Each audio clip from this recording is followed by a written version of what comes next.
فإن فی السحور برکه. رسول الله وایي تاسې سحري او پیشنمای کوئ ځکه په سحري کې برکت دی. مؤمن د پیشنمي د خوړلو لپاره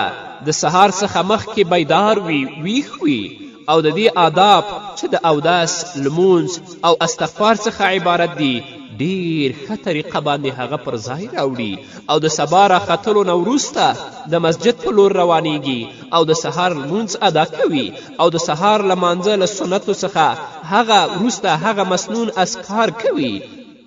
چې هغه د رسول الله صلی الله علیه وسلم په احادیثو ثابت دي. لکن له بده مرغه زمونږ اکثر رونه او خویندې د غفلت په خوبونو باندې پراته دي. هغه سحري او پیشنمای چې رسول الله هغه برکت ګڼلی د هغې نه ځان محرومه کوي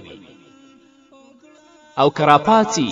نیم ویښ او نیم ویده هغه خوراک وکړي او بیرته د خپل بسترې او د خپل خوب ځای ته ځي. نه، چې کله راپاڅئ اودس وکړئ، الله یاد کړئ، استغفار ووایئ، چې کله خوراک وکړه د هغه نه وروسته د سهار د مانځه انتظار باسئ، چې کله سنت وکړل هغه مسنون اذکار چې د رسول الله د احادیثو نه ثابت دي هغه ووایئ. مونځ په جمع سره د نارینهو لپاره په جومات کې او ښځې په کور کې ادا کړي تر څو چې واقعا د الله رب العزت د مغفرت او د رحمت مستحق وګرځو. د غفلت خوبونه تر څه وخته پورې؟ د روژې یو بل سنت د روژه ماتي پر وخت دعا کول دي، ځکه چې په دې وخت کې د روژتي دعا قبلیږي او دا وایي چې اللهم لک صمت وعلى رزقک افطرت وبک آمنت وعلیک توکلت. ای الله ستا لپاره مې روژه نیولې ده، ستا په روزي زه روژه ماتوم او پر تا مې ایمان راوړی دی. د روژه ماتې په وخت کې به ډېر نه ورخطا کیږو، بلکې د روژه ماتې نه 15 دقیقې 10 دقیقې مخکې خپل تضرع او عاجزي لاسونه الله ته پورته کړئ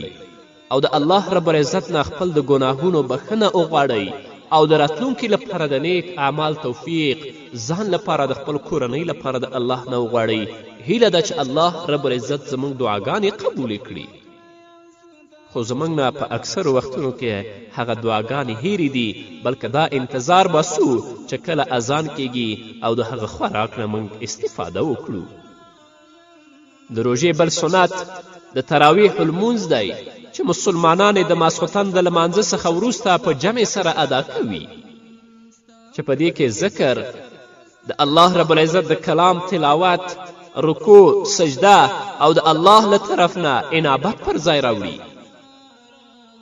خو د دنیا کارونو ته موږ ښه آماده یو، کولی شو چې په ګرمي او په یخني کې هغه سر ته ورسوو، خو چې کله د تراویح لمونځ شي بیا دا وایو چې زه وس او توان نه لرم. نه راشه، د روژې په مبارکه میاشت کې هغو عملونو ته مخه کړه چې الله رب العزت په تا باندې رحم او کرم وکړي. د روژې بل سنت د روژې په وروستنۍ لسیزه کې اعتکاف کول دي، چې په دې کې د مسلمان زړه په بشپړه توګه د دنیوي اړیکو څخه پرې کیږي او اخروي اعمالو ته فارغیږي. د روژې بل سنت د قرآن کریم تلاوت کول دي او په کمه اندازه چې نه وي باید هر مسلمان رور او زموږ مسلمانانې خویندې د روژې په مبارکه میاشت کې یو ځل باید قرآن ختم کړي.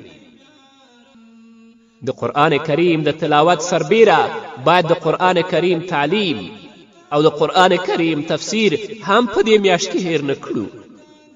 ځکه چې جبرائیل علیه السلام به په دې میاشت کې تشریف راوړو او رسول الله صلی الله علیه وسلم ته به قرآن شریف تکرارولو تر څو یې یاد کړي او رسول الله صلی الله علیه وسلم په زړه کې ځای ونیسي. نو په هغه ځای کې چې د تفسیر حلقې دي، د ترجمې حلقې دي، په هغې کې اشتراک وکړئ او د الله رب العزت د کلام او د هغه د واقعیت او د مفاهیمو نه ځان خبر کړئ. د روژې له سنتو څخه د الله رب العزت په لاره کې لګښت کول او خرچ کول دي. رسول الله صلی الله علیه وسلم به په دې میاشت کې د سهار له باد او د سهار له نسیم څخه هم زیات سخاوت کوه. نو زموږ مسلمانان ورونه او خویندې دې هم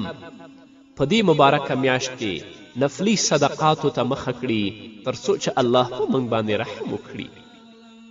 که موږ او تاسو په خپله کورنۍ کې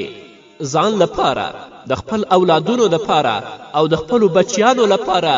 څو قسمه او څو ډوله خوراکونه په روژه ماتې کې او همدارنګه په پیشنمي کې تیاروو، نو هغه یتیمان چې زموږ په کلي او کور کې، هغه بېوزله کسان چې زموږ په کلي او کور او په ګاونډ کې ژوند کوي، باید هغه هیر نه کړو. ځکه که موږ